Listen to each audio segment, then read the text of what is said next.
नमस्कार दोस्तों, स्वागत है आपका आज के मुख्य समाचार में, जिसमें सबसे पहली और बड़ी खबर में जिक्र असम के चुनाव के नतीजों का। भारतीय जनता पार्टी को प्रचंड बहुमत और कांग्रेस हो गई पीछे। दूसरी बड़ी खबर में जिक्र होगा कि कोविड संकट की समीक्षा के लिए बैठक कर रहे प्रधानमंत्री नरेंद्र मोदी। और तीसरी बड़ी खबर में आपको बताएंगे कि विदेश नीति में चीन पाक पर भारतीय नीति का अमेरिका ने माना लोहा।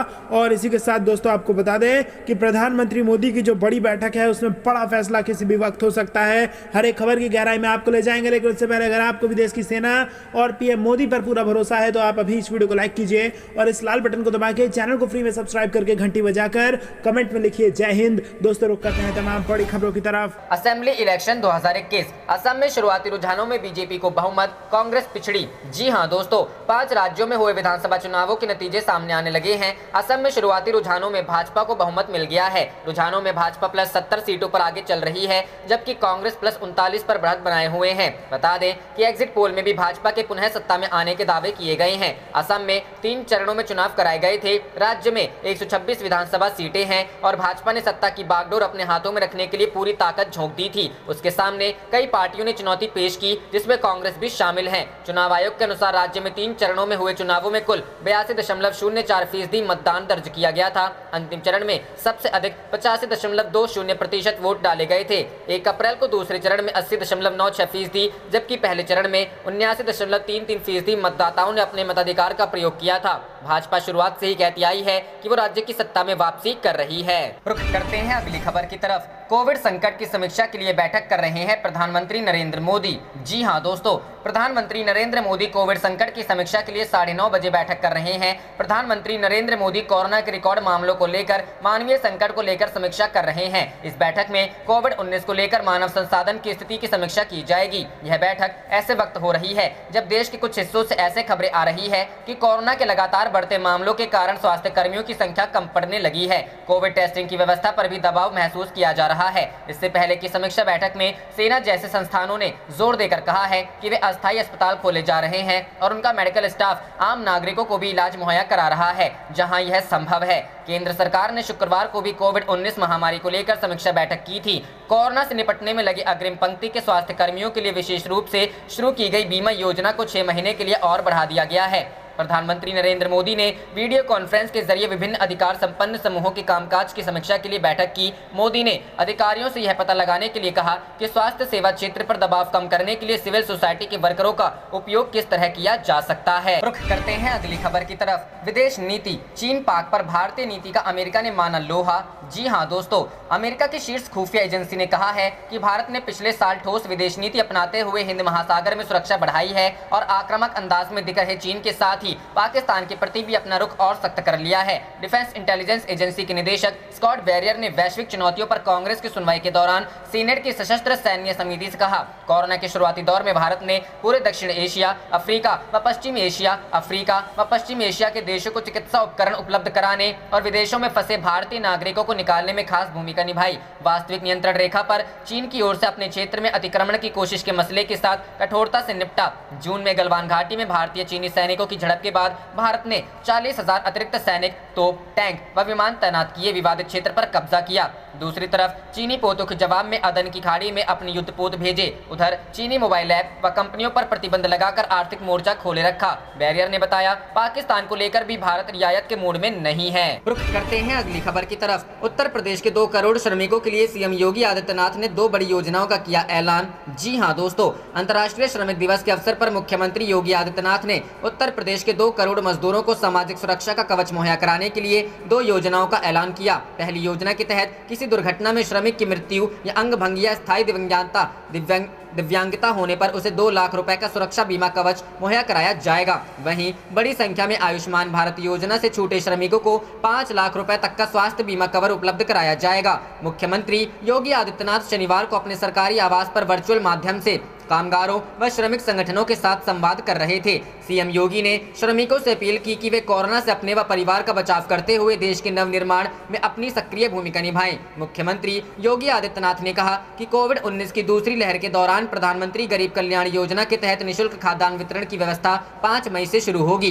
पिछले साल कोविड के दौरान 54 लाख सैनिकों को भारत पोषण, भरण पोषण भत्ता व 40 लाख से अधिक प्रवासी श्रमिकों को रोजगार व अन्य सुविधाएं दी गई थी। निर्माण श्रमिकों के बच्चों को CBSE पैटर्न व निःशुल्क आवासीय शिक्षा मुहैया कराने के लिए उन्होंने प्रदेश के 18 मंडल मुख्यालयों पर शुरू होने जा रही अटल आवासीय विद्यालय योजना का जिक्र किया। यह भी बताया कि श्रमिकों के बच्चों को मुख्यमंत्री अभ्युदय योजना के तहत प्रतियोगी परीक्षाओं की तैयारी के मुफ्त कोचिंग की सुविधा मिलेगी। मुख्यमंत्री योगी आदित्यनाथ ने कहा कि साप्ताहिक कोरोना कर्फ्यू के दौरान औद्योगिक इकाइयां संचालित रहेंगी। वहां पर कोविड हेल्प डेस्क की व्यवस्था सुनिश्चित कराई गई है ताकि श्रमिकों को किसी प्रकार की असुविधा न हो। सरकार सुनिश्चित करेगी कि श्रमिकों के आवागमन में किसी तरह की बाधा न हो। कोविड संक्रमण से बचाव के लिए कार्यस्थलों पर श्रमिकों के लिए sanitiser, thermal scanning plus oximeter आदि की व्यवस्था करने के निर्देश दिए गए हैं। श्रमिकों को सतर्कता और बचाव से कोरोना पर नियंत्रण पाने की सलाह देते हुए योगी ने उन्हें कोरोना टीकाकरण के लिए प्रेरित किया। उन्होंने कोरोना संक्रमण के खिलाफ जारी जंग में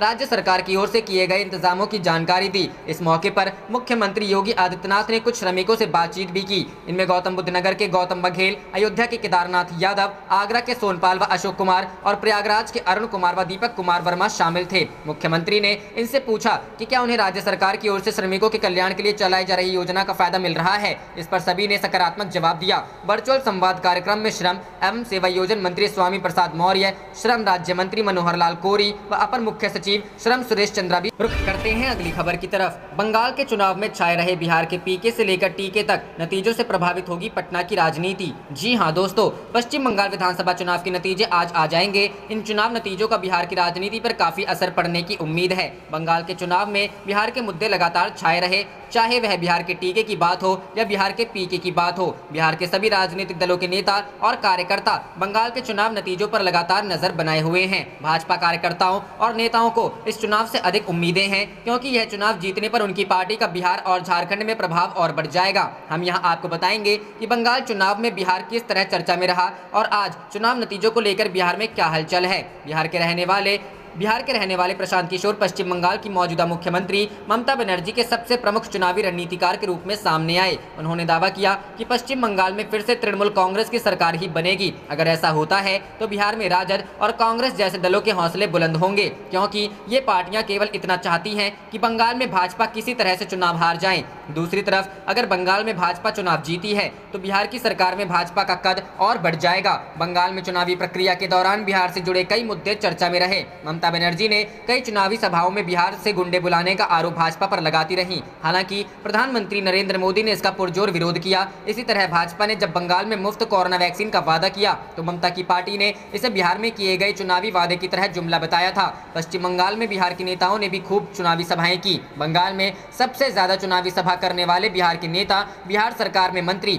सैयद शाहनवाज हुसैन रहे। इनके अलावा भाजपा के दिल्ली से सांसद मनोज तिवारी ने भी बंगाल में खूब चुनावी सभाएं की। मनोज तिवारी ने भी मूल रूप से बिहार के ही रहने वाले हैं। यहाँ उनके अच्छे खासे प्रशंसक हैं और इसी वजह से बंगाल में भाजपा ने उन्हें अपना स्टार प्रचारक भी बनाया था। भाजपा ने बंगाल चुनाव के लिए बिहार से केवल एक नेता सैयद शाहनवाज हुसैन को ही स्टार प्रचारक बनाया था। रुख करते हैं अगली खबर की तरफ। पीएम मोदी के नेतृत्व में भारत ने बदली रणनीति, चाइना पाकिस्तान ने गड़बड़ की तो देगा करारा जवाब, खुफिया रिपोर्ट। जी हां दोस्तों, अमेरिका का कहना है कि पीएम नरेंद्र मोदी के नेतृत्व में भारत ने चीन और पाकिस्तान के खिलाफ अपना पारंपरिक रवैया छोड़ दिया है। अब उसने इन दोनों देशों को वास्तविक खतरा समझकर जैसे को तैसा की रणनीति अपना ली है। अमेरिकी खुफिया प्रमुख ने दी रिपोर्ट। अमेरिका की डिफेंस इंटेलिजेंस एजेंसी के डायरेक्टर जनरल स्कॉट बैरियर ने कहा, भारत ने आक्रामक चीन के खिलाफ सख्त रुख अपनाया है। भारत ने वर्ष 2020 में रणनीतिक रूप से महत्वपूर्ण हिंद महासागर क्षेत्र में अपनी ताकत और प्रभाव को प्रदर्शित करने के लिए मुखर विदेश नीति को अपनाया। स्कॉट बैरियर ने सीनेट की सशस्त्र सेवा समिति के सदस्यों को दुनिया भर में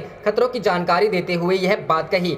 भारत की जैसे को तैसे की रणनीति। स्कॉट बैरियर ने कहा कि भारत अब अपने दुश्मनों से निपटने के लिए जैसे को तैसा की रणनीति पर चल रहा है। वास्तविक नियंत्रण रेखा पर 2020 में दोनों देशों में हुई हिंसक झड़प के बाद भारत ने आक्रामक चीन के प्रति सख्त रुख अख्तियार कर लिया। इस घटना के बाद नई दिल्ली ने चीन के खिलाफ सख्त रुख अपनाते हुए सीमा पर अपने 40,000 जवान, टैंक, लड़ाकू विमान आदि तैनात कर दिए। इसके साथ ही अदन की खाड़ी में घूम रहे चीनी पोतों पर नजर रखने के लिए अपने युद्धपोत समुद्र में भेज दिए। चीन को आर्थिक मोर्चे पर जवाब देने के लिए भारत ने उसके कई मोबाइल ऐप्स भी बैन किए। पाकिस्तान की गलती उसे भारी पड़ेगी। स्कॉट बैरियर ने भारत पाकिस्तान संबंधों के बारे में भी सीनेट सदस्यों को जानकारी दी। बैरियर ने कहा कि पीएम मोदी की लीडरशिप में भारत ने पाकिस्तान के खिलाफ अपने स्टैंड को और सख्त कर लिया। भारत ने कहा कि जब तक आतंकियों को शहबंद नहीं होगी तब तक कोई वार्ता नहीं होगी। इस दौरान भारत ने जम्मू कश्मीर से न केवल विशेष दर्जा खत्म किया बल्कि पुलवामा अटैक के बाद पाकिस्तान पर कार्रवाई भी की। उन्होंने कहा कि इस साल फरवरी में दोनों देश सीज फायर के लिए सहमत हो गए हैं, लेकिन अगर फिर कोई हमला होता है तो पाकिस्तान के खिलाफ भारत कड़ी सैन्य प्रतिक्रिया कर सकता है। दुनिया को अपनी क्षमता दिखा रहा भारत। डिफेंस इंटेलिजेंस एजेंसी के चीफ ने कहा कि पीएम मोदी के नेतृत्व में भारत अब दुनिया में अपनी वैश्विक नेतृत्व क्षमता दिखा रहा है। उसने कोरोना महामारी के दौर में पूरे दक्षिण एशिया, अफ्रीका और मध्य पूर्व के देशों में मेडिकल सप्लाई पहुंचाई, जिससे लाखों लोगों को इस महामारी से बाहर निकलने में मदद मिली। वह रक्षा उत्पादन पर जोर देते हुए लगातार अपनी वायुसेना, थल सेना और नौसेना में रणनीतिक परमाणु बलों को शामिल करके सैन्य आधुनिकीकरण कर रहा है, अपनी रक्षा क्षमता को दे रहा है मजबूती। बैरियर ने कहा कि भारत ने पिछले साल सितंबर से लेकर अब तक करीब 1 दर्जन परीक्षणों के साथ हाइपरसोनिक, बैलिस्टिक, क्रूज और एयर डिफेंस मिसाइलों का परीक्षण किया है। स्कॉट बैरियर ने अमेरिकी सांसदों को बताया कि भारत अंतरिक्ष में अपनी सैटेलाइट्स की संख्या बढ़ा रहा है। भारत अंतरिक्ष में अपनी क्षमता का इस्तेमाल अपनी सैन्य रणनीति को मजबूत बनाने में करेगा। भारत मार्च 2019 में मिसाइल एसैट का सफलतापूर्वक परीक्षण कर चुका है। भारत की राष्ट्रीय सुरक्षा रणनीति में एसैट हथियारों की भूमिका को बढ़ाने की योजना। रुख करते हैं अगली खबर की तरफ। कोरोना ऑक्सीजन लेने निकले समंदर के सिपाही, नेवी ने जंगी जहाजों संग मोर्चा संभाला। जी हां दोस्तों, भारतीय नौसेना ने कोरोना के खिलाफ लड़ाई में पहले ही अपने अस्पताल, डॉक्टर और मेडिकल स्टाफ झोंक दिए हैं और अब जंगी जहाजों ने भी मोर्चा संभाल लिया है। देश में मेडिकल ऑक्सीजन की कमी को खत्म करने के लिए भारतीय नौसेना ने विदेशों से ऑक्सीजन कंटेनर लाने के लिए फिलहाल 7 जहाजों को तैनात किया है। पहले चरण में नौसेना ने INS कोलकाता, INS तलवार, INS जलाश्व, INS ऐरावत ने तैनात किया गया था। वहीं दूसरे चरण में INS कोची, INS त्रिखंड और INS तबर को तैनात किया गया है। नौसेना ने पिछले साल कोरोना महामारी को देखते हुए भारत सरकार के वंदे भारत मिशन के तहत ऑपरेशन समुद्र सेतु शुरू किया था, जिसके तहत मालदीव, श्रीलंका और ईरान में फंसे लगभग 4,000 भारतीयों को स्वदेश वापस लाया गया था। अब साल 2021 में ऑक्सीजन कंटेनर और मेडिकल सामग्री भारत लाने के लिए नौसेना ने ऑपरेशन समुद्र सेतु शुरू किया है। बता दें कि INS कोलकाता और INS तलवार मिशन के तहत फारस की खाड़ी में तैनात थे, जिन्हें पहले चरण में 30 अप्रैल को सप्लाई लाने के लिए अलग अलग देशों में भेजा गया था। INS तलवार को बहरीन के मनामा पोर्ट तो INS कोलकाता को दोहा, कतर की ओर रवाना किया गया। बहरीन से INS तलवार 40 मीट्रिक टन लिक्विड ऑक्सीजन लेकर मुंबई के लिए रवाना हो चुका है। वहीं INS कोलकाता पहले दोहा से चिकित्सा सामग्री उठाएगा और उसके बाद कुवैत से लिक्विड ऑक्सीजन सिलेंडर लेकर भारत की तरफ रवाना होगा। इसी क्रम में INS ऐरावत को भी डाइवर्ट किया गया है तो INS जलाश्व को मेंटेनेंस से निकालकर ऑपरेशन में तैनात किया गया है। बता दें कि INS जलाश्व ही है जिसने ऑपरेशन समुद्र सेतु में सबसे महत्वपूर्ण रोल निभाया था। INS ऐरावत सिंगापुर से लिक्विड ऑक्सीजन के कंटेनर लेकर भारत लौटेगा तो वहीं INS जलाश्व को स्टैंड बाय पर रखा गया है। जैसे ही सरकार की तरफ से आदेश आएगा, जंगी जहाज तुरंत मिशन के लिए रवाना होगा। नौसेना ने दूसरे बैच के तहत अरब सागर में मिशन तैनाती के तहत INS कोची, त्रिखंड और तबर को भी तुरंत ऑपरेशन का हिस्सा बनाया है। यही नहीं, दक्षिणी नौसेना कमान ने अपने लैंडिंग शिप टैंक INS श्रद्दुल को भी तैयार रखा है और महज 48 घंटे के भीतर कभी भी इसका इस्तेमाल किया जा सकेगा। नौसेना के मुताबिक जरूरत पड़ने पर और भी जंगी जहाजों को इस ऑपरेशन में तैनात किया जाएगा। हालांकि कोरोना के चलते सभी कार्रवाई सुरक्षित तौर पर चले, इसके लिए भारत सरकार की तरफ से कोरोना गाइडलाइंस का पालन किया जा रहा है। दरअसल इन जंगी जहाजों को लिक्विड ऑक्सीजन कंटेनर और मेडिकल सप्लाई के लिए दूसरे देश जाना है। ऐसे में कोरोना गाइडलाइंस का सख्ती से पालन किया जा रहा है। देश पर जब भी संकट आया है, नौसेना ने समुद्री सीमाओं की सुरक्षा के साथ जनता का साथ निभाया है। समंदर के सिपाही एक अपना फर्ज अदा करने निकल पड़े हैं। रुख करते हैं अगली खबर की तरफ। कोविड-19 की भयावह स्थिति पर सेना के प्रयासों की राजनाथ सिंह ने की समीक्षा।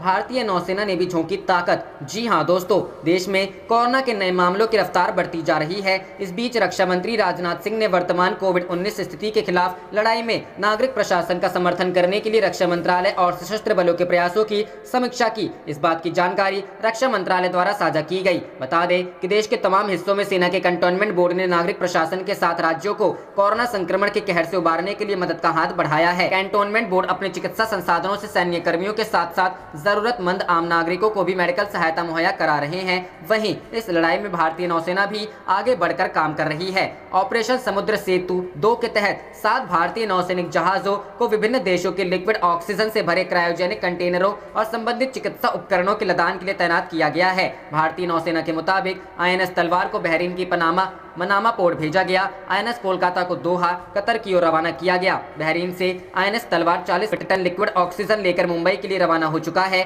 वहीं INS कोलकाता पहले दोहा से चिकित्सा सामग्री उठाएगा और उसके बाद कुवैत से लिक्विड ऑक्सीजन सिलेंडर लेकर भारत की तरफ रवाना होगा। इसके अलावा INS एरावत को भी डाइवर्ट किया गया है। बताया गया कि INS एरावत सिंगापुर से लिक्विड ऑक्सीजन के कंटेनर लेकर भारत लौटेगा, तो वहीं INS जलाश्व को स्टैंड बाय पर रखा गया है। जैसे ही सरकार की तरफ से कहा जाएगा तब यह जहाज मिशन के लिए रवाना हो जाएगा। बता दें कि INS जलाश्व को मेंटेनेंस से निकालकर ऑपरेशन में तैनात किया गया है। रुख करते हैं अगली खबर की तरफ। भारत की मदद के लिए जर्मनी ने अपनी सेना को उतारा, ऑक्सीजन प्लांट लगा बचाएंगे मरीजों की जिंदगी। जी हां दोस्तों, भारत में कोरोना वायरस से मचे हाहाकार को देखते हुए जर्मनी ने मदद के लिए अपनी सेना को उतार दिया है। जर्मनी की चांसलर एंजेला मार्केल ने पिछले सप्ताह एक बयान जारी कर भारत के लोगों के साथ एकजुटता व्यक्त की थी, जिसके बाद अब वहां की सेना भारत की मदद के लिए उतर चुकी है।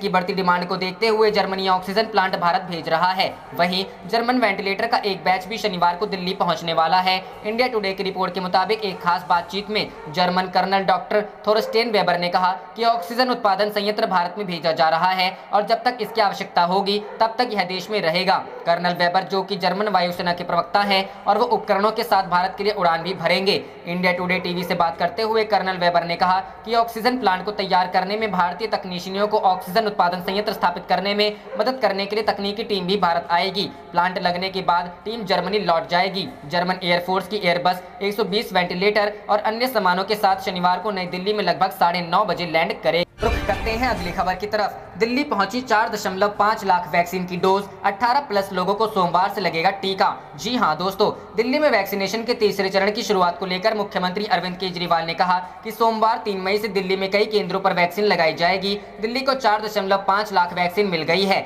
जैसे जैसे दिल्ली को वैक्सीन की खेप मिलेगी, हम टीकाकरण अभियान को तेज करेंगे। सीएम ने दिल्ली वासियों से अपील की है कि अभी वैक्सीन लगवाने के लिए ऑनलाइन पंजीकरण के दौरान मिले नियत समय पर ही वैक्सीनेशन सेंटर पर आएं। सीएम ने ऑक्सीजन कोटे का मुद्दा भी उठाया और कहा कि दिल्ली को प्रतिदिन 976 मीट्रिक टन ऑक्सीजन की जरूरत है, लेकिन 490 मीट्रिक टन का आवंटन हुआ है और केवल 312 मीट्रिक टन ऑक्सीजन ही दी जा रही है। अगर आज हमें पर्याप्त मात्रा में ऑक्सीजन मिल जाए तो 24 घंटे में 9000 ऑक्सीजन बेड तैयार हो जाएंगे, लेकिन हमारे पास ऑक्सीजन नहीं है। उन्होंने कहा कि अगर हमें पर्याप्त मात्रा में ऑक्सीजन मिलेगी तो हम बड़े स्तर पर ऑक्सीजन बेड बढ़ा पाएंगे। मरीज को समय से ऑक्सीजन दे दी जाएगी तो उसकी जान बच सकती है। सीएम ने कहा, मेरी हाथ जोड़कर विनती है कि हमारी दिल्ली को ऑक्सीजन चाहिए, हमें ऑक्सीजन दीजिए। वहीं मुख्यमंत्री कार्यालय ने ट्वीट किया कि मुख्यमंत्री अरविंद केजरीवाल ने ऑक्सीजन की कमी पर कहा कि 976 मीट्रिक टन ऑक्सीजन की डिमांड के मुकाबले दिल्ली को सिर्फ 490 मीट्रिक टन आवंटित की गई है और मिल सिर्फ 312 मीट्रिक टन रही है। जरूरत के अनुसार ऑक्सीजन मिल जाए तो हम दिल्ली के अंदर 24 घंटे में 9000 बेड्स बढ़ा देंगे। सीएम अरविंद केजरीवाल ने कहा कि अभी दिल्ली में 18 से 44 साल तक की उम्र के लोगों के वैक्सीनेशन के लिए एक ही सेंटर चालू हुआ है। हमारे पास 4.50 लाख वैक्सीन आ गई। हम प्राप्त वैक्सीन को सभी जिलों में वितरित कर रहे हैं, जिसके बाद 3 मई से बड़े स्तर पर दिल्ली में वैक्सीनेशन शुरू हो जाएगा। अभी यह वैक्सीनेशन अभियान वॉक इन नहीं है, इसलिए दिल्ली के लोगों से अपील है कि अभी वैक्सीनेशन सेंटर पर लाइन ना लगाएं। सभी को वैक्सीन लगवाने के लिए निश्चित समय दिया जाएगा। सभी लोग वैक्सीन लगवाने के लिए ऑनलाइन समय लें। लोगों को वैक्सीन लगवाने का जो निश्चित समय मिले उसी के अनुसार वैक्सीनेशन सेंटर पर आएं। लोगों से अनुरोध है कि बिना पंजीकरण और बिना निश्चित समय लिए वैक्सीनेशन सेंटर पर न आए। सीएम केजरीवाल ने कहा कि दिल्ली में ऑक्सीजन की बहुत ज्यादा परेशानी हो रही है। चारों तरफ से अस्पतालों से SOS कॉल आ रहे हैं कि उस अस्पताल में ऑक्सीजन खत्म हो गई है, उसमें आधे घंटे की ऑक्सीजन बच गई है। बहुत ज्यादा मुश्किल हालात पैदा होते जा रहे हैं। हमने कोर्ट में भी बोला और केंद्र सरकार को भी लिखा है कि दिल्ली को प्रतिदिन 976 मीट्रिक टन ऑक्सीजन की जरूरत है, लेकिन हमें 976 मीट्रिक टन के सापेक्ष 490 मीट्रिक टन ऑक्सीजन आवंटित की गई है और हमें यह 490 मीट्रिक टन ऑक्सीजन भी नहीं मिल पा रही है।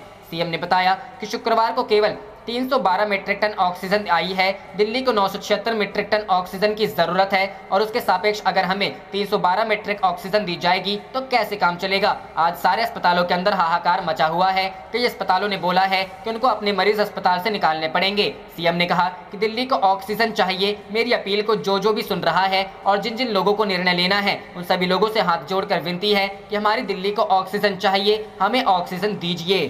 करते हैं अगली खबर की तरफ। गेहूं की कमी से गहरे संकट में पाकिस्तान, देशवासियों का पेट कैसे भरेंगे इमरान खान। जी हां दोस्तों, पाकिस्तान इस समय बड़े संकट के मुहाने पर खड़ा है। पाकिस्तान में कोरोना संकट के साथ ही रमजान के महीने में गेहूं की किल्लत होने लगी है। जानकारी के मुताबिक पाकिस्तान में सिर्फ 3 सप्ताह के इस्तेमाल के लिए गेहूं का स्टॉक बचा है। अगर पाकिस्तान सरकार ने जल्द ही दूसरे देशों से गेहूं का आयात नहीं किया तो ईद पर पाकिस्तान की जनता में हाहाकार मच सकता है। डॉन की खबर के मुताबिक पाकिस्तान के वित्त मंत्री शौकत तारीन ने नेशनल प्राइस मॉनिटरिंग कमेटी के साथ बैठक की। इसके बाद उन्होंने बताया कि देश को 60 लाख मीट्रिक टन गेहूं भंडार की तत्काल जरूरत है। बैठक में तारीन को नेशनल प्राइस मॉनिटरिंग कमेटी ने बताया कि इस साल गेहूं का अनुमानित उत्पादन 2.6 करोड़ मीट्रिक टन बताया गया है, जो कि आने वाले साल की कुल खपत की तुलना में 30 लाख टन कम है। इसलिए देश को आयात करके रणनीतिक भंडार का निर्माण करना होगा। बता दें कि एनपीएमसी एक सलाहकार समिति है जिसके पास कानूनी तौर पर कोई फैसला करने का अधिकार नहीं है। आप देख रहे थे आपका अपना चैनल जय हिंद जय भारत।